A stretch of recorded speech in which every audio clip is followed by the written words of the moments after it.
আমাদের পুরো ফ্যামিলির পক্ষ থেকে তোমাদের সবাইকে শুভ নববর্ষ। শুভ নববর্ষ। Good morning everyone, welcome back to the channel. বছরের শুরু, প্রত্যেককে জানাই নববর্ষের শুভেচ্ছা। বড়রা আমার প্রণাম নিও, ছোটরা অনেক ভালোবাসা নিও, আর সারা বছর যেন প্রত্যেকের খুব ভালো কাটে। তো আমাদের আজকে দিনটা শুরু হবে ভেবেছিলাম অন্যরকমভাবে, কিন্তু আমার ব্লাড টেস্ট দিয়ে আজকে দিনটা শুরু হয়েছে, বুঝলে তো। তো ভেবেছিলাম আজকে শ্যামবাজার কালীবাড়ি যাব। লাস্ট ইয়ারও আমরা কলকাতায় ছিলাম, আর সৌরভ গেছিলো কালীবাড়িতে পুজো দিতে। অ্যাকচুয়ালি এবারই বাবা আর কি প্রত্যেক বছর কালীবাড়িতে যায়, গিয়ে মাকে প্রণাম করে এই দিনে। কিন্তু বাবা অসুস্থ হয়ে যাওয়ার পর থেকে এখন একা আর বাবাকে ছাড়া হয় না। তো লাস্ট ইয়ার যেহেতু সৌরভ গেছিলো, আমার একটা কিছু প্রবলেমের জন্য যেতে পারিনি।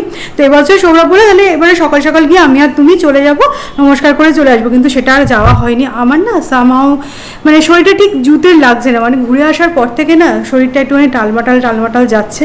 তো আমি এতটা এনার্জি লস কখনো করি না, আমার সবসময় মনে এটা করি সেটা করি, ওই করি সেই করি, কিন্তু এখন একটু এরকমই যাচ্ছে। তো আশা করছি নতুন বছরে সব কিছু ঠিক হয়ে যাবে। তোমরাও প্রে করো যেন আমি একদম সুস্থ হয়ে যাই। তো চলো আজকে দিনটাকে শুরু করা যাক। সৌমি সকালবেলা রক্ত দিয়ে স্বাধীনতা পেয়েছে কি পাইনি জানি না, বাট আমি কিন্তু বছরটা দারুণভাবে শুরু করেছি। 1.5 ঘন্টা লাইন দাঁড়িয়ে যুদ্ধ জয় করেছি। মাটনের সামনের রান থেকে পুরো মাংসটা পেয়েছি। আর কি চাই, বছরটা আমার জন্য কিন্তু দারুণ নোটে শুরু হলো। এখন রান্নাবান্না হবে, খাওয়া দাওয়া হবে, দিনটা এনজয় করা হবে আর কি। বাবা কিন্তু স্নান টান সেরে একদম নতুন জামা কাপড় পরে ফেলেছে। আমরা একটুখানি লেটে এগোচ্ছি, বুঝলে তো, যেটা জেনারেলি হয়ে থাকে। তো মামুনির এখানে রান্না বসে গেছে। তো পার্শে মাছের ঝাল রেডি। আমরা ডিসাইড করেছি বছরকার দিন আমরা বাড়িতেই সব কিছু বানাবো, কিন্তু তাড়াতাড়ি করে বানাবো আর তাড়াতাড়ি রান্নাঘর থেকে পালাবো, মানে বেশিক্ষণ রান্নাঘরে টাইম ওয়েস্ট করা যাবে। যুদ্ধ করে জিতে আনা মাটনটা কিন্তু ধুয়ে পরিষ্কার করে রাখা হয়ে গেছে। আমি ফোন করলাম যে কজনের পেছনে আছে, বলো 20 জন। 21 ছিল। মনে বুঝতেই পারছো, প্রত্যেকদিন যদি 5 মিনিট করে হয় তাহলেই হয়ে গেল আর কি। 1.5 ঘন্টা পরে এসেছে আজকে বাড়ি। তো যাই হোক, আজকে আমি এটা মাটনের অন্যরকম প্রিপারেশন বানাচ্ছি। এর আগে চিকেন ভুনা বানিয়েছিলাম, যেটা খেতে খুব ভালো হয়েছিল। আজকে আমি মাটন ভুনা বানাবো ফার্স্ট টাইম। দেখো, মাটন নিয়ে খুব একটা এক্সপেরিমেন্ট করতে ভালো লাগে না, কারণ দক্ষিণাটা তো বুঝতেই পারছো কিরম হবে না হবে বুঝতে পারি না। তাই ভাবলাম যে ঠিক আছে, আজ বছরের শুরু, কেউ কিছু বলবে না খুব একটা, ছেড়ে দেবে, অন্যরকম কিছু করা যায়। প্রথমে কিন্তু মাটনটা আমি পেঁয়াজ বাটা, আদা রসুনের বাটা আর অল্প একটু নুন অ্যাড করে কিছুক্ষণের জন্য ম্যারিনেট করে রাখবো। এবার কিন্তু এই ম্যারিনেটেড মাটনটা প্রথমে প্রেসার কুক করে নেব। এই মাটনের প্রিপারেশনটা চুজ করার পিছনে আরো একটা রিজন আছে, এটা না খুব তাড়াতাড়ি হয়েও যাবে। কারণ তুমি আগে থেকে এটা যেহেতু প্রেসার কুক করে নিচ্ছ, তাই রান্না করতে আর খুব বেশি সময় লাগবে না। অবশ্যই অল্প একটু জল অ্যাড করবে আর প্রেসার কুক করবে।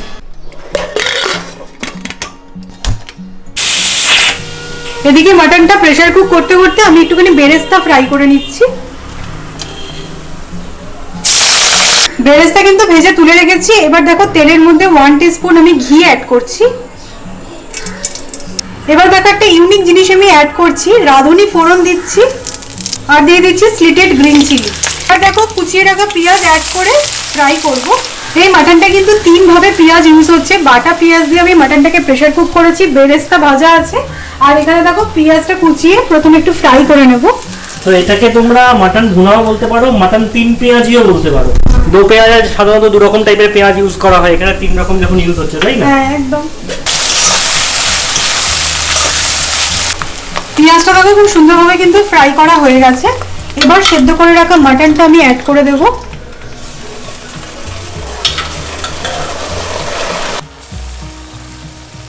একই সাথে দেখো অ্যাড করে দিচ্ছি বেরেস্তা, আর ড্রাই স্পাইসেসের মধ্যে অ্যাড করে দিচ্ছি হলুদ গুঁড়ো, লঙ্কা গুঁড়ো, জিরে গুঁড়ো আর কাশ্মীরি রেড চিলি পাউডার।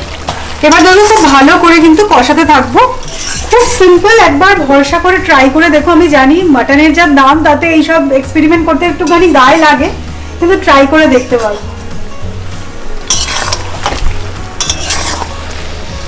কষার পর দেখো খুব সুন্দর কিন্তু কালারটা এসে গেছে। এবার আমি যেটা করব সেটা হচ্ছে এই যে মাটনের স্টকটা অ্যাড করব।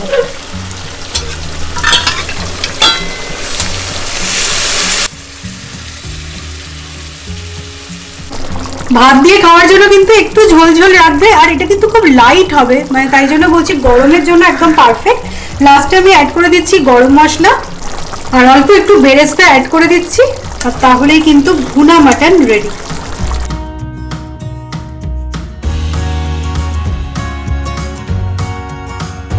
পয়লা বৈশাখের দিন নতুন জামা চাই সে বাড়িতে থাকি অথবা কোথাও ঘুরতে যাই। ছোটবেলায় সুতির ফ্রক, আর দেখো এখন এই কুর্তি।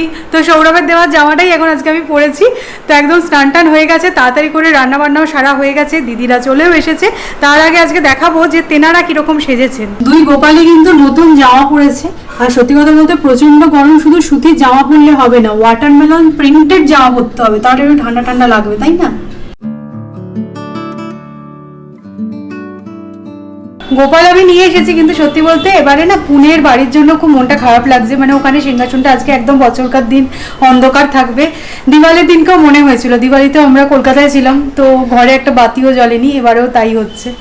যাই হোক, কি আর করা যাবে। চলো এবার ফাইনালি নিচে যাই, গুরুজনদের সব নমস্কার করবো। গোপালদের তো নমস্কার করা হয়ে গেছে, দিদিও এসে গেছে। কি খবর? শুভ নববর্ষ। কোথায়? আমাদের পুরো ফ্যামিলির পক্ষ থেকে তোমাদের সবাইকে শুভ নববর্ষ। শুভ নববর্ষ। সবাইকার সারা বছর ভালো কাটুক, সুস্থভাবে সবাই থাকো, সবার জন্য ভালো কাটে, এটাই আমাদের একমাত্র কাম্য। একদম একদম। আমরা কিন্তু প্রত্যেকে এখানে যারা যারা তোমরা দেখতে পাচ্ছ ফ্রেমে, সবাই নতুন জামা পরেছি। এবার পেট পুজো করার পালা। দিদি দেখো আমাদের জন্য কি নিয়ে এসেছে, নববর্ষ স্পেশাল ভীমনাগে কি সন্দেশ। না সোন পাপড়ি আছে। বাহ, চলবে চলবে মানে দৌড়বে। এটার মানে ডেজার্ট অবধি অপেক্ষা করা যাবে না, একটু টেস্ট এখনই করতে হচ্ছে। বাপরে কি সাইজ, পুরো জাম্বো। হাফ হাফ নাকি? না না, হাফে নেই, পুরো পুরো খাবে খাওয়ার আগে? একদম। ঠিক আছে, তুমি পুরোটা খেয়ে নাও, তাহলে মাংসটা তোমার ভাগেরটা আমি খাচ্ছি। অনেকদিন পর ভালো পাবে। খেতে কিন্তু জাস্ট অসাধারণ, পুরো ঘিয়ের গন্ধে ভরপুর। আজকে আমাদের নববর্ষ স্পেশাল লাঞ্চ কিন্তু একদম পরিপূর্ণ, তাই না? এখানে আছে মুসুর ডাল, চিকেন নাগেট ফ্রাই, তার সাথে আছে স্যালাড, এখানে আছে পার্শে মাছের ঝাল সর্ষে বাটা দিয়ে, আর এটা হচ্ছে গিয়ে শো স্টফার। দেখতে কিন্তু খাসা হয়েছে, তাই না? আর তার সাথে আছে চাটনি, টমেটো আমসত্ব চাটনি, ব্যাস আর কি চাই। আর আজকে আমরা ডিসাইড করেছি যে আমরা ঘরে এসি চালিয়ে আড্ডা দিতে দিতে খাবো। একদম তাই, আজকে আর ওখানে বসে খাওয়ার কোনো রিস্কই নেই। এসি চালু হয়ে গেছে, ঠান্ডা ঠান্ডা আমেজে এরকম সুন্দর লাঞ্চ হয়েছে যেমন তেমন। যাই হোক না কেন, আমি একটু মাংসটা গলিয়ে ফেলেছিলাম, এটা সবাই একটু এগ্রি করছে। মানে সারা বছর ভালোই হয়েছে, কিন্তু কি করবে বলো, বলতে পারছি না খুব একটা, কিন্তু এমনি টেস্টটা ঠিক হয়েছিল। তারপরে এনআইসির আইসক্রিমটা দিয়ে ম্যানেজ করছি ওই ব্যাপারটা। না, এই গরমের দিনে লাঞ্চটা কমপ্লিট হতো না আইসক্রিম ছাড়া। হ্যাঁ একদমই তাই। আজকে আমরা এনেছি গোলাপ জামুন ফ্লেভার। এখন কটা বেজেছে বলো তো? 4টে বেজে গেছে। খাওয়া দাওয়া করলাম, তারপরে আইসক্রিম খেলাম। আইসক্রিম কিন্তু অসাধারণ ছিল। তারপরে আড্ডা দিয়ে হেলে দুলে এই জাস্ট ওপরে আসলাম। তো এটা প্ল্যানের মধ্যে ছিল না। তো সৌরভও বলছে, আমারও মনে হচ্ছে যে বছরকার দিন মা বাবার সাথে গিয়েও একটু দেখা করে আসি। তো আমাদের যেটা প্ল্যান ছিল যে একটুখানি সেজে গুজে শাড়ি টাড়ি পরে কোথাও একটু যাবো, আমি আর সৌরভ একটুখানি টাইম স্পেন্ড করবো, ফ্যামিলির সাথে টাইম স্পেন্ড করলাম। তো এবার ভাবছি যে সেজে গুজে বেরোবো, নিজেদের মধ্যে একটু টাইম স্পেন্ড করবো, তারপরে চলে যাবো ডিরেক্ট মার কাছে। তাহলে কি মাদেরও ভালো লাগবে, বছরকার দিন ওরা একদম একা একাই আছে, আর জিনিসপত্রগুলো কিনেছি সেগুলো দিয়ে চলে আসবো। তো এরকমই মোটামুটি একটা প্ল্যান হয়েছে। তাই জন্য আর নিচে আড্ডাটা আর কি কন্টিনিউ করতে পারলাম না, চলে এসেছি, রেডি হয়ে এবার বেরিয়ে যাবো। তোমাদেরকে একটা জিনিস দেখাই, আমি যখন গ্যাংটকে ঘুরতে গেছিলাম তখন জুকের এই ব্যাগটা ডেলিভার হয়েছিল। আজকে বছরের শুরু, মার ওখানেও যাচ্ছি, নতুন জামা একটা নতুন ব্যাগ হলে না, তোমারই বটে পয়লা বৈশাখ চলছে, নতুন জামা নতুন জুতো ফুতো আছে নাকি? না, জুতো নেই, ব্যাগটা নতুন আছে। তো এত পছন্দ হয়েছে না আমার এই ব্যাগটা। এর আগেও আমি তোমাদের সাথে জুকের ব্যাগের রিভিউ শেয়ার করেছি, তোমরা অনেকে ইউজ করো অথবা আমার কথা শুনে অনেকে পারচেজও করেছো আর বলেছো যে খুব ভালো হয়। আর এইটা দেখো কি সুন্দর কালারফুল, আমার ভীষণ পছন্দ হয়েছে অ্যাবস্ট্রাক্ট প্রিন্টটা। সত্যি বলতে এই গরমের দিনে একটা বড় ব্যাগ যদি ক্যারি করো না, অনেকটাই সুবিধা হবে। এর মধ্যে ধরো ছাতা, ওয়াটার বটল, ল্যাপটপ, অথবা আমার ক্ষেত্রে আমি বলছি ক্যামেরা, গ্যাজেটগুলো কিন্তু এর মধ্যে এঁটে যাবে। আর সবচেয়ে যেটা ব্যাগটার ভালো লেগেছে, পেছনের দিকে দেখো এরকম একটা কম্পার্টমেন্ট আছে যেখানে তুমি মোবাইলটা ইজিলি রাখতে পারবে আর ইজিলি অ্যাক্সেসেবল। বেসিক্যালি এটা একটা সাইড টোট ব্যাগ, একটা বড় কম্পার্টমেন্ট আছে, আর ভেতরেও দেখো এরকম একটা সিক্রেট চেন আছে যেখানে তোমরা কিজ বা কয়েন রাখতে পারবে।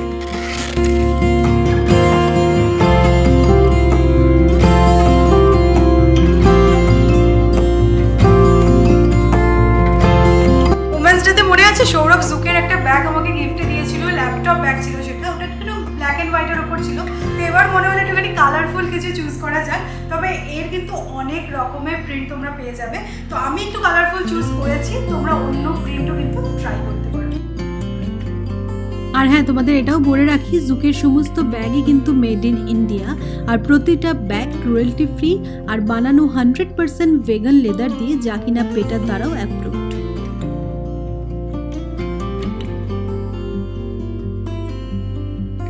তোমাদের জন্য একটা গুড নিউজ আছে, তোমরা যদি জুকের ব্যাগ পারচেস করতে চাও তাহলে আমার একটা কুপন কোড ইউজ করে পেয়ে যেতে পারো আরও 15% ডিসকাউন্ট। আমার কুপন কোড হচ্ছে YT Showmiss15 আর তোমাদেরকে আমি ডেসক্রিপশনে সমস্ত লিঙ্ক প্রোভাইড করে দেবো, তোমরা চেক আউট করে নিও। সৌমির তো ব্যাগ গোছানো হয়ে গেল, এবার আমি ব্যাগ গোছাতে গিয়ে কি দেখছি দেখো, ব্যাগের মধ্যে ভর্তি চিড়ে ভাজা পড়ে। ট্রিপে চিড়ে ভাজা নিয়ে যাওয়া হয়েছিল আর এই ব্যাগটাই ক্যারি করা হচ্ছিল। চিড়ে ভাজাটা যে পড়ে গেছে আমাকে বলেও নি। এটা এখন পরিষ্কার করতে হবে, তারপর আমি জামা কাপড় নিতে পারবো। মোটামুটি 1 ঘন্টা যুদ্ধ করার পর আমি গিয়ে রেডি হয়েছি। স্যার একটা ন্যাপ নিয়ে নিয়েছে ছোটোখাটো। তো আমি প্রথমে কোনটা পরলাম বলতো, সোনাঝুরি হাট থেকে যে একটা হোয়াইট কালারের এমব্রয়ডারি করা শাড়ি কিনেছিলাম ওইটা পরলাম। ওটা পরে দেখলাম সামাও ভালো লাগছে না, ব্লাউজটার সাথে ঠিকঠাক মানাচ্ছে না। তো এই শাড়িটা পরেছি। এই ব্ল্যাকটা পরার আমার ইচ্ছা ছিল না, এত গরমের মধ্যে কালো শাড়ি, কিন্তু আর কোনো অপশান নেই, এটারই ফলস পিকও করা ছিল, তো এটাই পরে ফেলেছি। তো এটা হচ্ছে আমার লুক অফ দ্য ডে। তো চলো, আমি তো পুরো রেডি হয়ে গেছি। সৌরভও চলে এসছে, গাড়ি নিয়ে বেরিয়ে যাব। এখানে দিদি আর মামুনি আমাকে সি আপ করতে এসেছে। আরে আসো নাকি?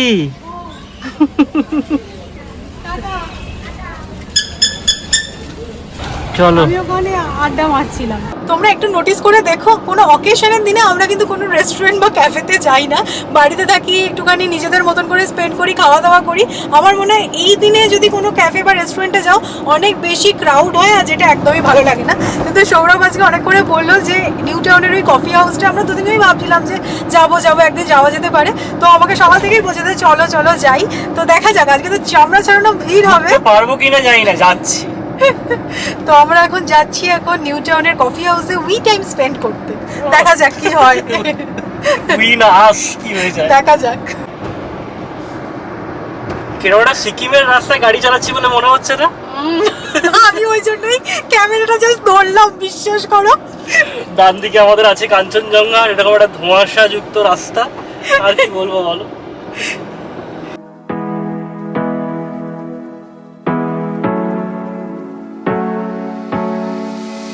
Hard working every day, I'm stressed out 24/7, babe. No time outs, wish we could fly away. You and I go to our favorite place.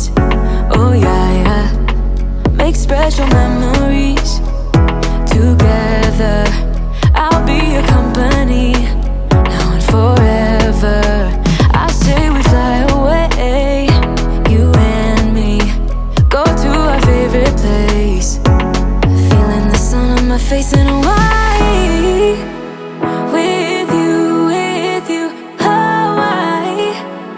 With you, Hawaii. বাইরে পুরো মেলার মতো ভিড় ছিল, আশা করিনি যে জায়গা পাবো বলে, বাট ফর্চুনেটলি মানে 5 মিনিটের মধ্যে কিন্তু আমরা টেবিল পেয়ে গেছি। দারুণ। যদিও দুপুরবেলার খাবারগুলো যে পুরোপুরি নেমে গেছে সেরকমটা নয়, বাট স্টিল আমরা অর্ডার করেছি ফিশ ফিঙ্গার আর তার সাথে কোল্ড কফি। ভেবেছিলাম শুধু কোল্ড কফি খেয়ে চলে যাবো, কিন্তু ভাবলাম যে ঠিক আছে, পয়লা বৈশাখ নেমে যাবে এখন। না, আর একটা কি হয়েছে বলো তো, আমরা ওপরে বসেছি তো নিচে দেখতে পাচ্ছি হচ্ছে কি সবাই কবিরাজি কাটলেট অর্ডার করেছে। তো আমরা ঠিক আছে চিকেন না সই ফিশ ফিঙ্গার দিয়ে কাজ সারি আজকে। আমি শুরু করে দিলাম।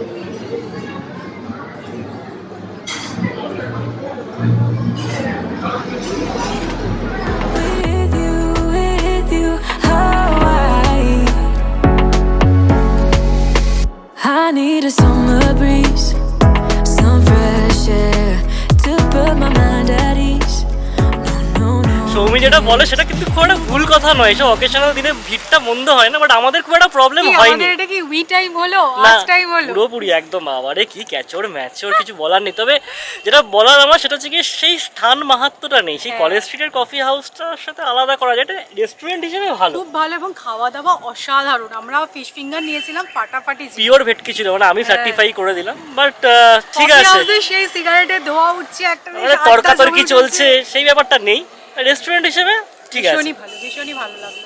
তো ভেবেছিলাম একদিন আসবো, তো সেই হিসেবে ঠিক আছে, পরেও হয়তো আবার আসবো, কিন্তু এরকম কোনো অকেশনে আসবো না, একটু ফাঁকা ফাঁকা আসা দরকার। ফাঁকায় আসবো। কফি হাউসে আমরা আর মি টাইম বা উই টাইম স্পেন্ড করতে পারিনি, তো যেতে যেতে এই রাস্তাটায় আর কি দাঁড় করালাম। পাশেই হচ্ছে টেকনো ইন্ডিয়া, আর পেছনে দেখা যাচ্ছে বিশ্ব বাংলা গেট। তো এই জায়গাটা কি নিউ টাউনের মধ্যেই মনে হয় পড়ে। লোকেশনটা জানি না, আমরা যে নিউ টাউন খুব ভালো চিনি সেরকমটা নয়, বাট স্টিল জায়গাটা দেখে কিন্তু বেশ ভালো লাগছে, ভালো বেশ লাগছে। ফাঁকা ফাঁকা লাগছে। তো এই কদিন আমরা এসেছি, আমরা যে একদম প্রপার্টি কিছু দেখছি না সেরকমটা নয়, কলকাতায় বেশ কিছু প্রপার্টি দেখছি, মুকুন্দপুর সাইডের কিছু প্রপার্টি দেখেছি, আর নিউ টাউনে অনেক এরকম বড় বড় প্রজেক্ট তো হচ্ছে। তো আজকে যখন গাড়ি নিয়ে যাচ্ছিলাম আমি দেখছিলাম প্রচুর প্রজেক্টস হচ্ছে, প্রচুর, আর সবগুলোই বেশ মানে ছোটখাটো টাউনশিপ টাইপের, প্রচুর অ্যামিনিটিস নিয়ে, প্রচুর জায়গা নিয়ে, ওপেন স্পেস। সত্যি কথা বলতে সৌরভ ছোট থেকে যেখানে মানুষ আছে বরানগর, মানে একদম কনজেস্টেড জায়গা, সেখানের সাথে এটা কোনো কম্পারিজন চলে না। তুমি যেখানে ছিলে ধরো কসবা, ওইসব জায়গাগুলো আলাদা, থেকে আমরা এইসব জায়গায় মানিয়ে নিতে পারবো কিনা সেটা একটা বড় ব্যাপার। বড় ব্যাপার। এখানে ইনভেস্টমেন্ট পারপাস যদি আমরা কিছু করতে চাই হয়তো ঠিক আছে, কিন্তু ইনিশিয়ালি এখানে প্রপার্টি কিনে থাকা কতটা আমাদের জন্য যাবে আমি বুঝতে পারছি না, মানে দেখা যাক কি হয়। কি সুন্দর হাওয়া দিচ্ছে গো, দারুণ লাগছে। Go to our favorite tree. Are you ready now? We jump on a plane now. We're taking away. Yeah, we're taking away. দেখো, সে নতুন বছর বাংলার হোক অথবা ইংরেজি নতুন বছর হোক, আমরা কিন্তু নতুন বছরের শুরুতে অনেক কিছু প্ল্যান করি। তো এবছরে আমাদেরও অনেক কিছু প্ল্যান আছে, দেখা যাক সেই মতো সব কিছু এগোয় কিনা। রেজলিউশন তো নিতেই হবে, সে ইংরেজি নববর্ষ বলে রেজলিউশন নেবো, বাংলা বলে নেবো না, সেরকম তো হয় না। চলো এবার যাওয়া যাক, মারা আমাদের জন্য ওয়েট করছে। চলো এবার বেরিয়ে পড়ি। অনেকক্ষণই মোটামুটি বাড়ি ফিরে গেছি, এখন 9:45 বেজেও গেছে, কিন্তু আমি এখনো চেঞ্জ করিনি। তো বাড়ি এসে একটুখানি আড্ডা দিচ্ছিলাম, আর অনেকদিন পর আমি আসছি। তো বাবা যখন সে শরীর খারাপ হয়েছিল তখন এসেছিলাম, আবার আমরা ঘুরে টুরে এসেই আসলাম। তো বাবা কিন্তু মোটামুটি এখন ফিট, আর দেখো টুপিটা কিন্তু একদম ঠিকঠাক সেট হয়েছে। শরীর ঠিক আছে তো? সবাই বাবার কথা জিজ্ঞাসা করো। তো বাবা মোটামুটি এখন ভালোই আছে। আর এদিকে হচ্ছে মা, দেখে নাও। তো আমরা অনেকদিন পরে আসলাম, মারাও এখানে একা একা থাকে তো একটুখানি বোর হয়ে যায়। সৌমি এখন এখানে রয়েছে বলে আসলে মাঝে মাঝে আসতে পারে, মানে সবসময় আশা করে থাকি যে হয়তো আজকে আসতে পারে, আজকে আসতে পারে। আজকে প্ল্যান ছিল না, তো সেটা হবে না। না এখন দেরি আছে এখন পুনে যেতে। কিন্তু দেখতে হচ্ছে পুরো গল গল করে ঘামছে, যে হিউমিডিটি এত বেশি না, মানে রাস্তাঘাটে চললে বোঝা যাচ্ছে। আমরা বাড়িতেই বুঝতে পারছি, আর রাস্তাঘাটে। আমাদের ডিনার কমপ্লিট হয়ে গেছে, আর আমি বসে বসে না কেকেআরের হাটটা দেখলাম। কি বলবো বলো, পুরো গো হারলো। সৌমি শুয়ে পড়েছে, আমি এবার শুতে যাবো। অ্যাকচুয়ালি ও বলছিল না সকাল থেকে যে ওর শরীরটা একটু খারাপ হয়েছে, ব্লাড টেস্টও হয়েছে, দেখা যাক কি রিপোর্ট আসে। ল্যাথার্জি হয়ে গেছে প্রচণ্ড, এটা অনেক কিছু রিজন হতে পারে, দেখা যাক, হোপ ফর দ্য বেস্ট। তো কালকে আবার তোমাদের সাথে আমাদের দেখা হচ্ছে। যদি আজকের ব্লগটা ভালো লেগে থাকে তাহলে অবশ্যই করে লাইক করো, শেয়ার করো, আর যারা নতুন দেখছো সাবস্ক্রাইব করো, আর এন্ডে বলে দিই শুভ নববর্ষ। Me and you go to our favorite tree. Are you ready now? We jump on a plane now. We're taking away.